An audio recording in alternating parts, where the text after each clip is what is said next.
Hi friends, ನಮಸ್ಕಾರ friends. ಇವತ್ತು 9,040 ರೂಪಾಯಿ ನನಗೆ ಲಾಸ್ ಆಗಿದೆ. ಸೊ ಅಂದರೆ ಈ ನಿಫ್ಟಿ ನಾನು ಹೋಲ್ಡ್ ಮಾಡಿದ್ದೀನಿ.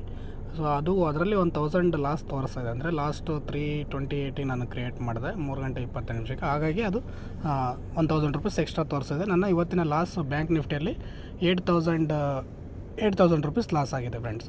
ಸೊ ಇದು ಕಾಮನ್. ಇವತ್ತು ನಮ್ಮ ವ್ಯೂ ಇದ್ದಿದ್ದೆ ಮಾರ್ಕೆಟ್ ಮೇಲ್ಗಡೆ ಬರುತ್ತೆ ಅಂತೇಳಿ. ಸೊ ಇಲ್ಲ ಅಂದರೆ ಸ್ವಲ್ಪ ಲಾಸನ್ನು ಕಡಿಮೆ ಮಾಡ್ಕೊಳ್ಬೋದಿತ್ತು. ಬಟ್ ಮೇಲ್ಗಡೆ ಅಪ್ಸೈಡ್ ಬಂದೇ ಬರುತ್ತೆ ಅಂತ ಒಂದು ಕಾನ್ಫಿಡೆನ್ಸಲ್ಲಿ ನಾವು ವೇಟ್ ಮಾಡಿರೋ ಕಾರಣ 8,000 ಲಾಸನ್ನು ನಾವು ಬುಕ್ ಮಾಡಿದ್ವಿ. But no issue. ಏನು ಅಂತಂದರೆ ನಮ್ಮ ಕ್ಯಾಪಿಟಲ್ ಈಗ 3 to 4 ಲ್ಯಾಕ್ಸ್ ಇದೆ. 3 to 4 ಲ್ಯಾಕ್ಸ್ ಅಂದರೆ ಒಂದು 2%. ಇವತ್ತಿನ ನಮ್ಮ ಲಾಸ್ 2%, 2ರಿಂದ 2.5% ನನಗೆ ಲಾಸ್ ಆಗಿದೆ ಅಷ್ಟೇ. ಸೊ ಹಾಗಾಗಿ ಏನೋ ಅಷ್ಟೊಂದು ತಲೆ ಕೆಡಿಸ್ಕೊಳ್ಳೋ ಅವಶ್ಯಕತೆ ಇಲ್ಲ. ನಾಳೆ ಈ ಲಾಸನ್ನು ನಾವು ಕವರ್ ಮಾಡ್ತೀವಿ ಫ್ರೆಂಡ್ಸ್. ನಾಳೆ ಅಂದರೆ ನಾಳೆ ಮಂತಲ್ಲಿ ನಾವು ಪ್ರಾಫಿಟಲ್ಲಿ ಇರ್ತೀವಿ.